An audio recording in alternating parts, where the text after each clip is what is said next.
அனைவருக்கும் வணக்கம். இப்போ நாங்கள் தீபாவளி பலகாரம்னு செஞ்சுட்டு இருக்கிறது இது 2வது பலகாரம் செய்ய போகிறோம். இது முந்திரி கொத்து. அந்த காலத்துலலாம் எங்கள் அம்மாலாம் எங்கள் வீட்டில் இதுதான் செய்வாங்க. இது உடம்புக்கு ரொம்ப நல்லது, எல்லாருமே சாப்பிட்லாம். வாங்க பார்க்கலாம். தேவையான பொருட்கள் பார்த்துடலாம்.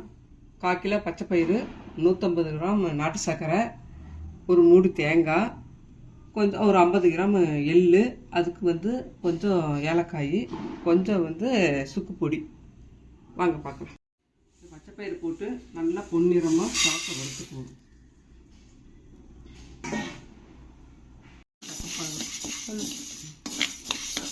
இது நல்லா பச்சையாக இருக்கிறது ஒரு மாதிரி சிகப்பாகிறது தெரியும். அது நல்லா மனம் அடிக்கும். நல்லா அது மனம் நல்லா இருக்கும். நல்லா மனம் வருது, வாசம் நல்லா இருக்கு.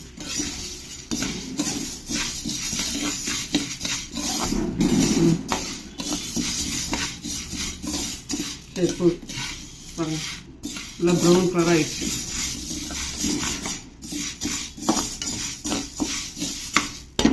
கருத்தில் மாற்றிக்கலாம்.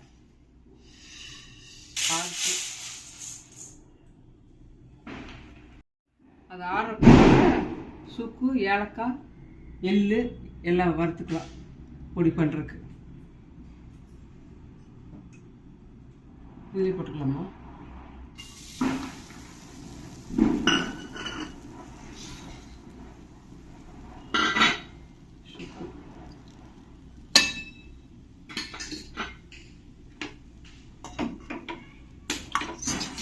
நெய் விட்டுக்கலாம்.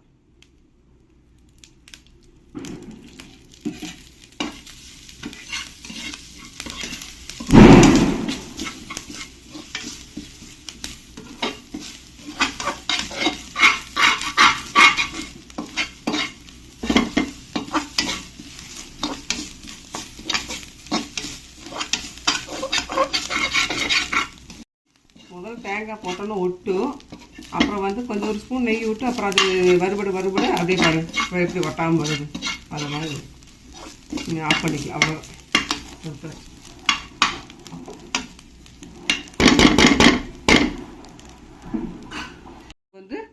பாசிப்பயிறு ஒரு ரவை கண்டிஷனுக்கு அரைக்கிறோம் பாருங்க. ரொம்ப நைஸாக வேண்டாம், ரவை கண்டிஷன். அப்போ தான் மென்று திங்கிறதுக்கு நல்லா இருக்கும்.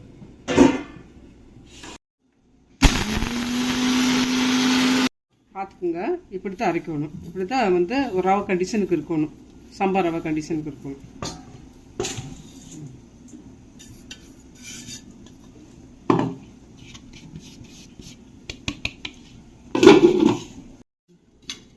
தேங்காய் எண்ணெய் வறுத்தம் இல்லைங்க, இது ஒரு பல்ஸ் விட்டு அதுலேயே போட்டு பாகு ஊற்றி பசிக்கணும்.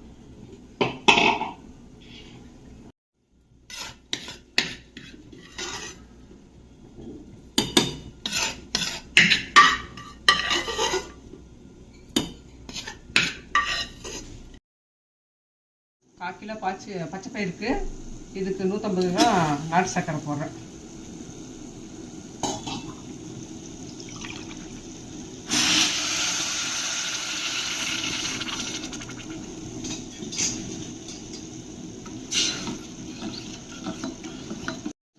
இதுக்கு நாட்டு சர்க்கரை மூழ்கிற அளவுக்கு அந்த அளவுக்கு தண்ணி ஊற்றினா போதும், ரொம்பலாம் ஊற்ற வேண்டாம். இதுக்கு பக்குவமெல்லாம் ஒன்றும் கிடையாது. இதை வடிச்சிட்டு அதில் ஊற்றி பிசையணும். கொஞ்சம் கொஞ்சமாக ஊற்றி பனைகிற அளவுக்கு பார்த்துக்கோங்க. கொஞ்சம் கொஞ்சமாக ஊற்றி அப்படியே உருண்டை நல்லா உருண்டை பால் மாதிரி பிடிக்கிற அளவுக்கு பிடிச்சிக்கலாம்.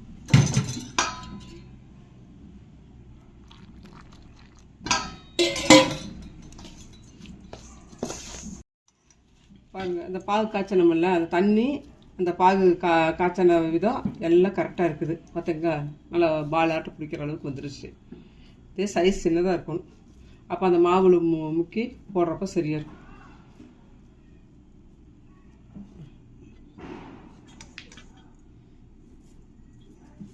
இந்த உருண்டை பிடிச்சி வச்சுருக்குது. இனி இந்த அரிசி மாவு கலக்கி, மைதா மாவு துணூண்டு கலக்கி, இந்த மஞ்சத்தூள் துணூண்டு கலக்கி கலருக்கு முக்கி போட வேண்டியது.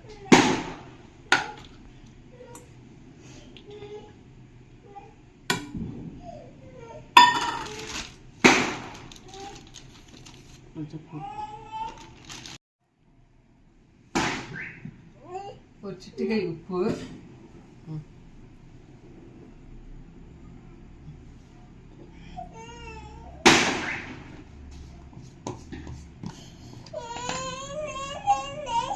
கொஞ்சம் மஞ்சள்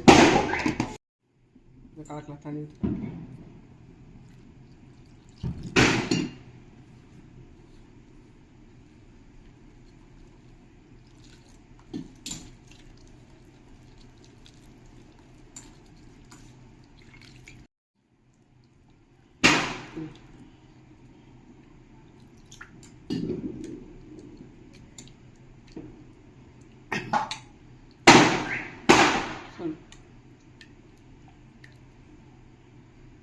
பாருங்க, பஜ்ஜி மாவு பழத்துக்கு கரைச்சிக்கணும்.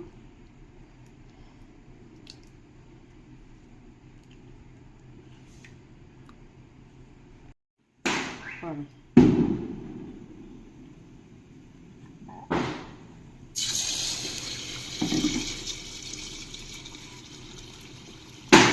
அப்படியே ரெண்டா ரெண்டா மூணு அதுக்கு பேர் தான் முந்திரி கொத்து.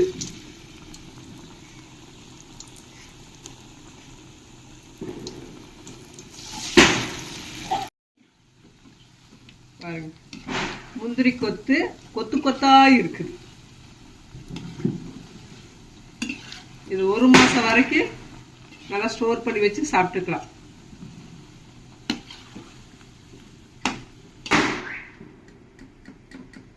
வெந்துருச்சு.